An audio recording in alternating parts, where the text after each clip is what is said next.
Au quotidien cette semaine sur LMTV avec les 24 heures camions du 23 au 24 septembre.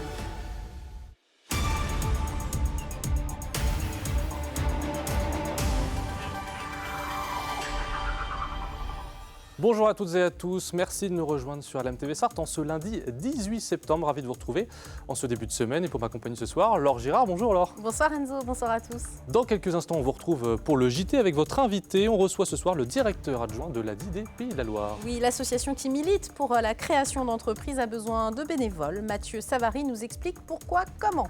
Et puis dans la suite, nous recevrons une invitée que vous connaissez bien sur LMTV Sarthe. Chloé Bergera, elle est animatrice de Culturel, vous le savez, le jeudi soir, mais elle est aussi présidente de Le Mans Créapolis et elle vient nous parler de la France Design Week ou Semaine du Design. C'est au Mans et dans toute la Sarthe, on en parle tout à l'heure. Ça, c'est ce qui vous attend pour votre deuxième partie, mais tout de suite, place à l'actu.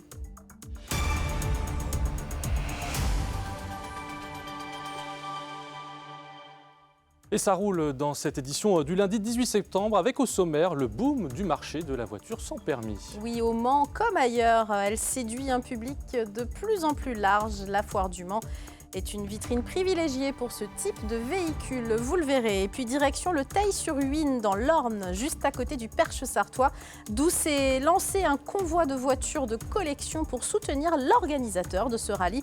Il est atteint de la maladie des os de verre. C'est une histoire de passion, d'amitié et de rigolade aussi, vous allez le voir, qu'on vous raconte. Invité ce soir, Laure ?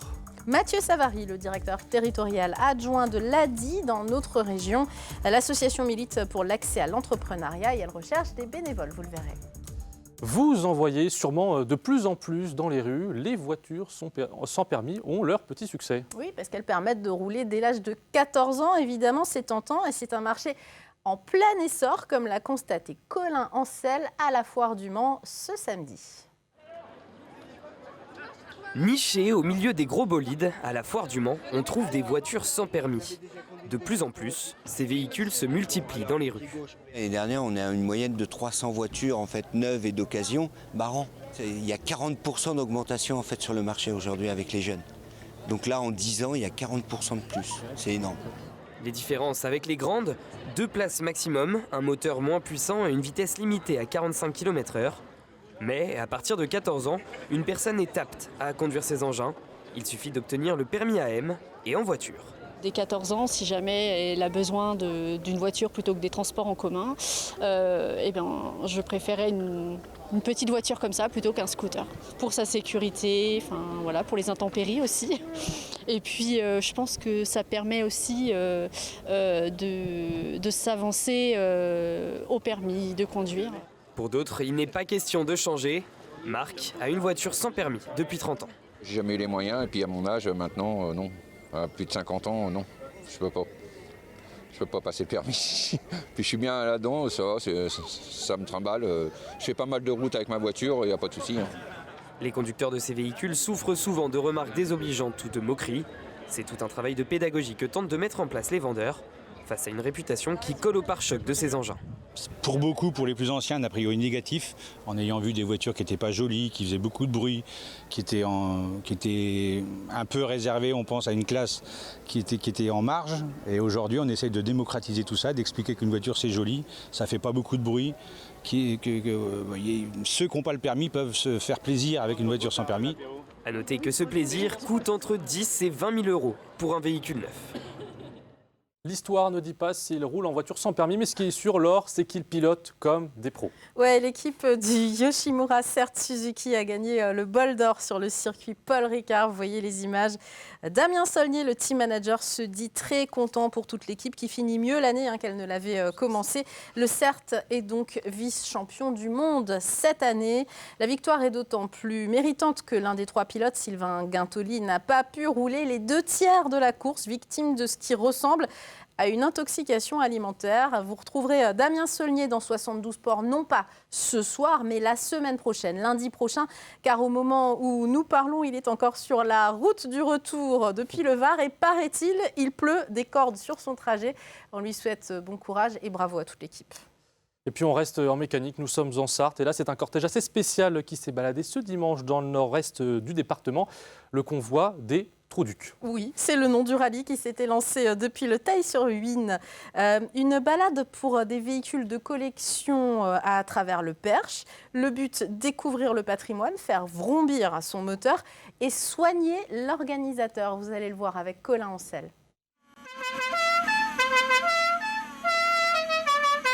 Eux, ce sont les Trouducs de cette année. Un nom choisi pour casser les codes. Pour cette 4e édition, c'est une balade de 100 km à travers le Perche qui est proposée. Un événement important pour l'organisateur qui sensibilise à sa maladie. Moi, je suis atteint en fait de la maladie des os de verre. Donc, je suis né déjà avec un bras cassé. Et puis, j'ai une 60aine de fractures. Et là, je suis encore en train de me battre pour pouvoir marcher correctement. Et moi, ce rallye, ça me permet d'être une thérapie, de me lever le matin, de me dire, tiens, j'ai ça à faire, j'ai ça à prévoir, j'ai ça à organiser. Et c'est très, très bon pour le moral. C'est une force, franchement, je lui tire mon chapeau parce que faire tout ce qu'il organise, faire tout ce qu'il fait avec la maladie qu'il a, c'est pas simple, c'est vraiment pas simple. Jérémy est un habitué des réunions d'amateurs de voitures. Même si c'est sa première fois avec les Trouducs, il n'est pas dépaysé. Après, oui, il y a toujours du monde qui vient discuter de la voiture, qui attire, elle attire quand même l'œil. Avec sa déco d'époque, c'est vrai que ça attire pas mal les regards. Mais c'est toujours un plaisir de répondre et de discuter entre passionnés d'automobile. Ces passionnés viennent d'un peu partout en France pour exhiber leur mécanique, malgré quelques petits problèmes parfois. Mais ils sont aussi là pour découvrir et photographier le patrimoine local. Avec ce rallye, il n'y a aucun objectif de temps. Ce genre de voiture, je l'ai acheté pour partager la passion. Après, quand je suis sur des routes classiques, je respecte, ça me dérange absolument pas puisque je l'ai acheté à 2 avec mon frère pour pouvoir faire justement un petit peu de la course, de la piste, etc. Et là, on peut se défouler et vraiment prendre plaisir avec ce genre de voiture. Voitures de circuit, voitures de route, ce sont plus de 70 véhicules qui ont paradé dans le nord-est sartois. Allez, un mot d'écho à présent pour vous annoncer un job dating. Oui, ce jeudi 21 septembre, les 4 agences O2 du département organisent des séances de recrutement autour d'un café. Pas de CV ni de lettre de motivation, mais un recrutement basé sur l'échange et la discussion, mais aussi le savoir-être et la motivation des participants. O2, entreprise de service à la personne, recherche dans les domaines de la garde d'enfants, du ménage ou de l'assistance de vie auprès des personnes âgées. On accueille tout de suite notre invité. Alors, on reçoit ce soir Mathieu Savary, il est directeur territorial adjoint de l'AI des Pays de la Loire. Si vous avez des questions, vous pouvez lui poser en direct au 0670 672 792 sur WhatsApp. Mathieu Savary, l'ADI, c'est une association qui milite pour que même les personnes en situation de précarité trouvent les ressources pour créer leur entreprise. Quel levier concrètement vous activez d'abord pour aider ces porteurs de projets finalement ? Bonsoir et merci de me recevoir. Alors d'abord, notre constat, il est qu'il y a trop de personnes aujourd'hui encore en Sarthe qui doivent renoncer à leur projet parce qu'elles n'ont pas accès à un financement. Et c'est pourquoi notre association, l'ADI, vient en aide à 25 000 personnes tous les ans via des prêts pouvant aller jusqu'à 15 000 € et un accompagnement adapté. 25 000 personnes, à quelle échelle ? La région ? Le pays ? J'espère demain à la région. Ouais. Pour l'instant, on est au niveau national. Alors, au niveau de la région des Pays de la Loire, c'est 602 entreprises qui ont été financées en 2022. Au niveau de la Sarthe, on est à 564 personnes qui ont été accueillies et 104 entreprises qui ont été financées. Avec quelle pérennité pour ces entreprises ? Parce que c'est ça l'intérêt aussi, finalement. Bien sûr, et pour nous, c'est extrêmement important de le mesurer également, de mesurer notre impact, notamment dans un monde où, justement, les contraintes budgétaires sont de plus en plus importantes au niveau des collectivités, mais également aussi au niveau des associations. Donc, au niveau de la pérennité, notre dernière étude d'impact, elle démontre que plus de 86% des entreprises que nous avons financées sont encore en activité après la deuxième année suivant la création. Et ça, on l'explique parce que vous accompagnez au plus près, finalement, vos porteurs de projets, raison pour laquelle vous cherchez aujourd'hui encore à étoffer, finalement, votre réseau de bénévoles qui accompagnent, c'est ça ? Alors le constat, il est partagé avec tous les partenaires de la création. On sait que ce qui est déterminant aujourd'hui pour la pérennité d'une entreprise, c'est avant tout la capacité de gestion et de gestionnaire du porteur de projet. Et pour cela, c'est extrêmement important justement d'accompagner avant, pendant et après le porteur de projet. Ce qu'on voit au niveau de l'ADI, et ça a notamment été le cas lors du marché de créateurs qu'on a organisé lors de l'inauguration de notre agence les 6 et 7 juin donc 2023. C'est la création d'un lien de confiance, mais en même temps de grand professionnalisme, qui est permis grâce à nos équipes intégrées, donc qui sont constituées à la fois des salariés, donc nous sommes à 2 conseillers en Sarthe, à l'agence du Mans, mais également grâce à l'équipe des bénévoles. Donc ils sont 4 bénévoles actifs en Sarthe, et nous avons 2 candidats. Je salue Séverine et Valérie, qui sont actuellement donc candidates bénévoles pour l'ADI. Enzo, vous avez une question? Oui, justement, d'un téléspectateur. C'est le titre de cette interview. Mais comment on peut aider l'ADI, justement, pour ceux qui sont à la maison, comment on peut aider l'organisme? Comment devenir bénévole? Est-ce que tout le monde peut devenir bénévole? Ou il y a quand même une formation à avoir, un profil spécifique, j'imagine? Bien sûr, alors il y a plusieurs étapes. On est une association, mais une association qui est professionnelle et qui a envie de faire les choses dans les règles. Cela, ça veut dire d'abord nous exprimer son intérêt. On peut appeler le numéro ADI, donc qui est le 09 69 82 31 10. Donc appeler ce numéro pour exprimer le souhait en fait de venir en immersion, parce qu'il faut d'abord voir si la mission aussi nous convient. C'est avant tout ça le bénévolat. C'est mettre à disposition ses compétences, ses appétences, mais c'est aussi faire quelque chose qu'on a envie de faire, pas forcément faire quelque chose sur lequel on est capable, mais dont on a plus envie d'entendre parler. Et vous formez ensuite les gens à minima quand même, j'imagine. Et donc la deuxième étape, c'est un parcours d'intégration. Donc le parcours d'intégration, il est constitué en fait de à minima 2 rendez-vous donc pour des demandes de financement et un rendez-vous d'accompagnement. Et ensuite, on fait le point entre le conseiller et puis donc le candidat bénévole sur quelles sont les missions que tu souhaiterais faire. Et ensuite, sur cette base, eh bien, on propose un programme de formation adapté aux bénévoles. Un bénévole n'est pas forcément là à plein temps, évidemment. Il peut venir un jour par semaine ou vous organisez finalement des sessions d'accompagnement. Ce qu'on recommande, c'est 2 journées par mois à minima, de façon à pouvoir prendre la température, parce qu'au-delà des missions, il y a aussi toute la partie vie associative qui est extrêmement importante. On organise notamment à l'agence du Mans donc des réunions mensuelles avec les bénévoles, parce qu'ils nous permettent aussi de faire remonter des besoins du terrain. Et ils nous permettent aussi de faire évoluer notre structure. C'est ça qui est extrêmement important. Et ce que vous voulez, c'est vraiment constituer des équipes de travail. Enzo ? Pour postuler, justement, il y a un site internet, adi.org. Absolument. Et une adresse physique au Mans, le 5 avenue Louis Cordelet, c'est ouvert de 14h à 17h. À 17h, l'après-midi. Merci d'être venu sur notre plateau. C'est la fin de ce JT, merci de nous avoir suivis, mais restez avec nous dans quelques minutes, dans pas très longtemps. On revient pour la suite avec Chloé Bergerat, on parlera de la France Design Week. Qu'est-ce que c'est? Eh bien, restez avec nous pour le savoir. À tout de suite.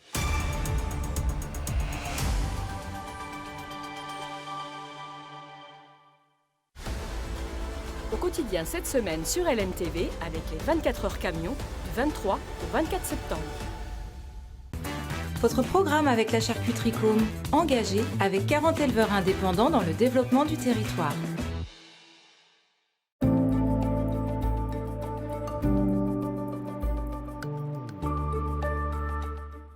Bonsoir messieurs, dames, ravis de vous retrouver pour ce nouveau bulletin météo. Denis Delcourt pour vous accompagner après ces quelques jours de vacances. Je suis content de vous retrouver et de passer cette soirée avec vous, d'autant plus que globalement, il va faire beau en tout cas pour ces prochaines heures, mais également pour ces prochains jours. On a au-dessus de notre tête toujours cet anticyclone qui va rejeter les perturbations en dehors de nos frontières et le fait très bien son job puisque vous le voyez, on profitera d'un ciel plutôt bien dégagé. Des températures qui évolueront entre 15 et 17 degrés, 15 degrés à Mamers, 16 pour Alençon, La Ferté-Bernard ou encore pour Saint-Calais, même chose pour Laval, 17 degrés au Mans, La Flèche pour Vendôme ou encore du côté de Blois, 17 degrés également à Angers. La journée de mardi s'annonce plutôt agréable avec un ciel plutôt variable. Une alternance d'éclaircies, de passages neigeux, des nuages qui resteront plutôt inoffensifs, pas de précipitations en vue.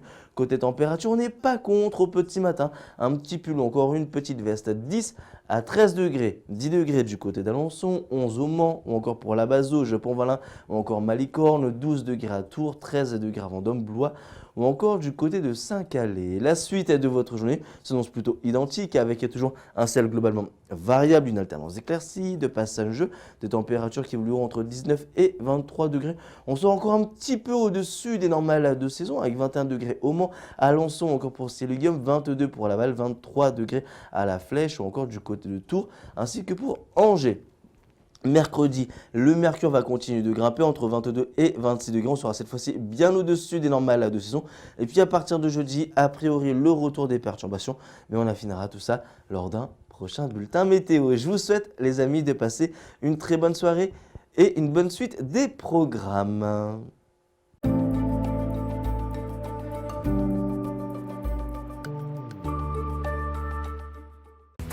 Votre programme avec la charcuterie Com, engagé avec 40 éleveurs indépendants dans le développement du territoire. Au quotidien cette semaine sur LMTV avec les 24 heures camions du 23 au 24 septembre.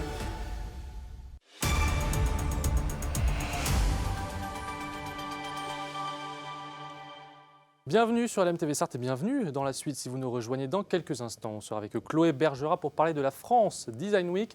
Mais comme chaque jour, on fait d'abord le point sur la qualité de l'air avec notre partenaire Air Pays de la Loire. Pas d'indication particulière pour mardi. La qualité de l'air restera, comme vous voyez sur la carte, moyenne dans toute la région, comme depuis samedi. Alors pourquoi un indice moyen ? Eh bien tout simplement parce que vous avez sûrement remarqué, depuis quelques jours, la pluie et le vent se sont invités. Et donc, ils favorisent la dispersion des polluants dans l'air. Après des épisodes de forte chaleur, on revient donc à des conditions un peu plus acceptables. Tout de suite, Laure, je crois qu'on parle design. Ben oui, on connaît Chloé Bergerat. Merci d'être avec nous sur le plateau. Avec plaisir. On vous connaît comme animatrice de Culturel. Vous êtes aussi, dans votre vie professionnelle plus large, présidente de l'association Le Mans Créapolis depuis l'année dernière. Et donc, c'est cette association qui organise la France Design Week du 16 au 30 septembre. D'un mot d'un seul, qu'est-ce que c'est la France Design Week ? Eh ben, c'est une fête du design. Oui. C'est une grande fête du design. C'est une fête nationale. Et puis, comme vous le disiez, depuis ce week-end et jusqu'au 30 septembre, toutes les régions s'approprient cette grande fête du design qui est initiée au national. Et nous, en Sarthe, et grâce à l'association Le Mans Créapolis, on est très fiers d'avoir une programmation assez dense. Ouais, Vraiment très riche. Pourquoi avoir besoin de mettre en avant le design et les métiers du design ? Parce que finalement, le design, le bon design, c'est celui qu'on oublie, c'est celui qu'on utilise tous les jours, comme ce stylo bic, comme une tablette, iPad ou autre. On l'oublie le design, alors pourquoi le mettre en avant ? Alors exactement, d'abord pour mettre en avant les métiers du design, et Créapolis c'est aussi ça, c'est réunir les professionnels des métiers de la création et du design. Donc pour expliquer qui a dessiné ce fameux stylo bic, des inventions techniques, technologiques et puis évidemment de la création pure, il y a une partie subjective. Il y a une histoire du design depuis l'industrialisation. Ça fait partie de notre quotidien et du coup aussi le grand public peut découvrir toute cette histoire qui fait notre usage au quotidien. Des expos, on voit le centre commercial des Jacobins, ça c'était l'année dernière, mais Brickit, il est toujours avec vous cette année. L'entreprise Brickit, à l'étage des Jacobins, vous pouvez aller créer des modules comme ça en briques. Vous pouvez expérimenter, parce que c'est ça aussi la France Design Week. Vous voyez, c'est des briques géantes. Exactement, c'est faire aussi. Faire. Donc ça, c'est au centre des Jacobins cette année. Il y a à nouveau cette super exposition. Le Talm, l'école des Beaux-Arts, une expo, mais aussi dans toute la Sarthe, l'espace Bézard, Le Corbusier de Piacé-le-Radieux. Vous parliez de l'histoire du design. On est en plein là-dedans. Le musée de Malicorne sur Sarthe. Enfin bref, plein de beaux événements, de belles rencontres. Les commerçants du Mans qui vraiment se fédèrent et proposent un parcours aux visiteurs. Expliquez-nous. Alors ça, en fait, c'était vraiment une volonté aussi avec l'OCA de valoriser tous les métiers, dont la vente.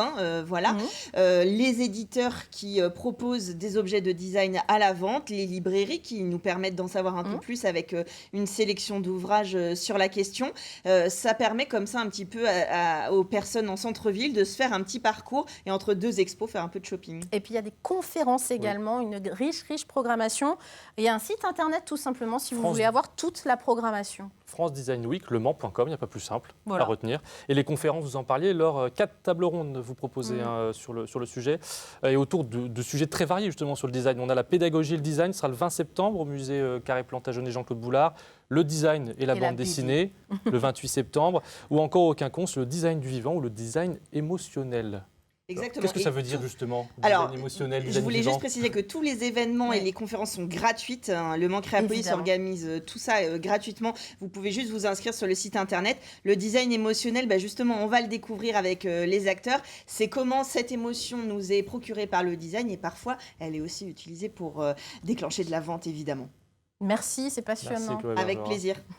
On parle des invités de demain, Laure? Oui, absolument. On Dans reçoit... l'actu d'abord. En fait, c'est Voilà. en lien. On reçoit Ludovic Alvarez de l'agence de communication Machin Bidule du Mans, qui participe à la France Design Week et qui organise les 36 heures Impact les 28 et 29 septembre, qui vont interroger sur les responsabilités sociétales des entreprises. Vous pouvez poser vos questions d'ores et déjà au 0670 672 792. Et puis dans la suite, on parlera du projet Lire et faire lire organisé par la Fédération des associations laïques de la Sarthe. On recevra Benjamin Dagard. Mais tout de suite, on joue. Laure, qu'est-ce qui se passe ce week-end, vous le savez? Les 24 heures Voilà. camion, ça on peut pas le louper. Hein. Et on vous fait gagner vos places pour l'événement. Regardez la question qui suit pour gagner. Aujourd'hui, gagnez 2 places pour les 24 heures camion en répondant à la question suivante. Combien de fois Thomas Robineau, pilote sartois, a gagné les 24 heures camion? 1 fois, 2 fois ou 3 fois? Envoyez votre réponse par mail à jeu@lmtv.fr. Bonne chance à tous. On passe des camions au jardin pour Entrecours et Jardin, qui aura lieu les 23 et 24 septembre prochains. LMTV est allé à la rencontre des exposants, vous le savez, et ce soir, c'est qui? Aujourd'hui, nous partons visiter la demeure de la Clé. C'est dans le Vieux-Mans, c'est une magnifique bâtisse du 19e siècle qui est devenue des chambres d'hôtes. Et je crois même qu'on peut dormir dans l'ancienne chapelle. Regardez.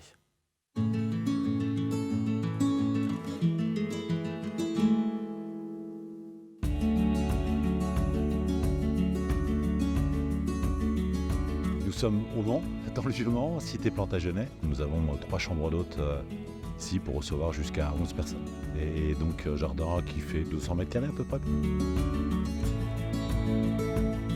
La maison a été construite par l'église en 1812. Il y a des vestiges qui sont là, qui existent.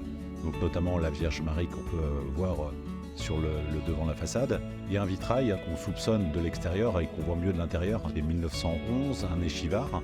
Cette pièce qui est maintenant chambre d'hôte est à la base un oratoire où les gens de l'église se retrouvaient pour prier, bien évidemment, puisque toutes les maisons d'à côté la communiquaient vers cette maison. On a ce qui est maintenant une penderie. C'était une porte qui donnait sur la maison d'à côté, hein, donc on avait plein de passages, effectivement, pas secrets, mais beaucoup de passages entre toutes les maisons, quoi.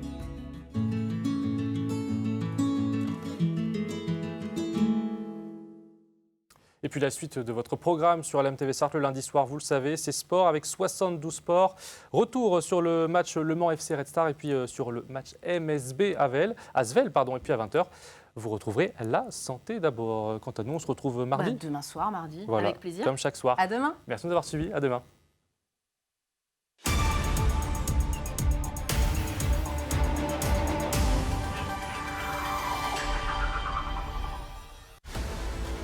Au quotidien cette semaine sur LMTV avec les 24 heures camions du 23 au 24 septembre.